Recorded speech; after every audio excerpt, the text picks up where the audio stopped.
करणी सेना ने बीजेपी को दिखाई आंख, लेकिन योगी की खुलकर की तारीफ। 50 सीटों पर चुनाव लड़ने का ऐलान। क्या 2027 से पहले बदल रही है सियासी तस्वीर। 37 साल का साथ गिनाकर बीजेपी को दिया बड़ा संदेश। सवर्ण राजनीति में बड़ी हलचल। अखिलेश मायावती भी एक्टिव। क्या 2027 में नया वोट बैंक तय करेगा सत्ता का रास्ता। ये सवाल अब अहम हो गया है, क्योंकि यूपी की राजनीति में इस वक्त एक नई हलचल दिखाई दे रही है, जिसकी वजह करणी सेना की वो हुंकार है, जिसने सीधे बीजेपी को संदेश दे दिया है कि अब उसे हल्के में लेना आसान नहीं होगा। क्योंकि शाहजहांपुर की सभा में करणी सेना के राष्ट्रीय अध्यक्ष सूरजपाल सिंह अम्मू ने जब कहा कि हम भाजपा के गुलाम नहीं है, तो इस बयान ने राजनीतिक गलियारों में नई बहस छेड़ दी है। क्योंकि यह बयान ऐसे समय पर आया है जब 2027 विधानसभा चुनाव की तैयारियां धीरे धीरे तेज हो रही हैं।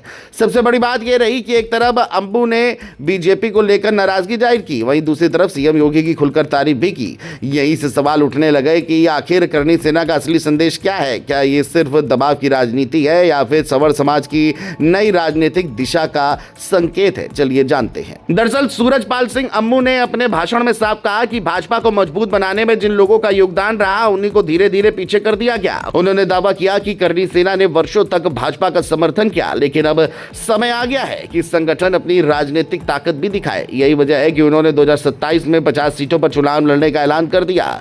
यह घोषणा सिर्फ एक संगठनात्मक बयान नहीं, बल्कि राजनीतिक चेतावनी की तरह देखी जा रही है। क्योंकि अगर करणी सेना चुनावी मैदान में उतरती है तो उसका असर कई सीटों पर देखने को मिल सकता है। लेकिन कहानी का दूसरा पहलू भी उतना ही दिलचस्प है। अम्मू ने मंच से योगी की जमकर सराहना की। राम मंदिर, सनातन और हिंदुत्व के मुद्दों पर योगी सरकार के कामों की तारीफ की गई। यानी संदेश साफ था कि नाराजगी भाजपा संगठन या कुछ नेताओं से हो सकती है, लेकिन योगी को लेकर उनका रुख अलग दिखाई देता है।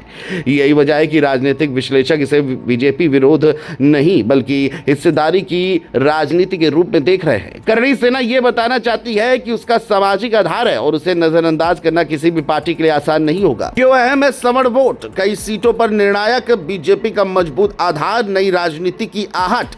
2027 पर बड़ी नजर। अब अगर चुनावी गणित देखें तो तस्वीर और दिलचस्प हो जाती है। उत्तर प्रदेश में सवर्ण वोटों का प्रभाव कई क्षेत्रों में निर्णायक माना जाता है। ब्राह्मण, ठाकुर, वैश्य और कायस्थ समुदाय मिलकर बड़ी संख्या में वोटर बनाते हैं। पिछले कई चुनावों में ये वर्ग बड़ी संख्या में बीजेपी के साथ दिखाई दिया, लेकिन अब जब करणी सेना और राष्ट्रीय अधिकार मोर्चा जैसे मंच लगातार सक्रिय हो रहे हैं, तो बाकी दल भी सतर्क हो गए हैं। समाजवादी पार्टी लगातार ब्राह्मण और सवर्ण समाज को जोड़ने की कोशिश कर रही है।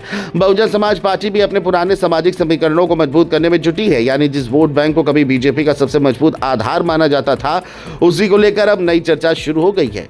यही नहीं, करणी सेना की मांगे भी लगातार चर्चा में है। गाय को राष्ट्रीय पशु या राष्ट्र माता घोषित करने की बात हो, सनातन से जुड़े मुद्दे हो या फिर समाज के सम्मान की राजनीति, संगठन इन विषयों को लगातार आगे बढ़ा रहा है। इससे उसे एक खास वर्ग में समर्थन भी मिलता दिखाई दे रहा है। हालांकि चुनाव लड़ना और चुनाव जीतना दोनों अलग बातें हैं, लेकिन राजनीति में कई बार वोट काटने की ताकत भी बड़ा असर डाल देती है। अब सबसे बड़ा सवाल यही है कि क्या करणी सेना सिर्फ दबाव बनाएगी या सचमुच चुनावी मैदान में उतरेगी। क्या सवर्ण समाज एकजुट होकर नया राजनीतिक संदेश देगा, और क्या बीजेपी, समाजवादी पार्टी और बहुजन समाज पार्टी इस बदलते माहौल को अपने पक्ष में मोड़ पाएंगे। फिलहाल इतना तय है कि उत्तर प्रदेश की राजनीति में सवर्ण समीकरण एक बार फिर सुर्खियों में है और आने वाले महीनों में यह मुद्दा और बड़ा होता दिखाई दे सकता है।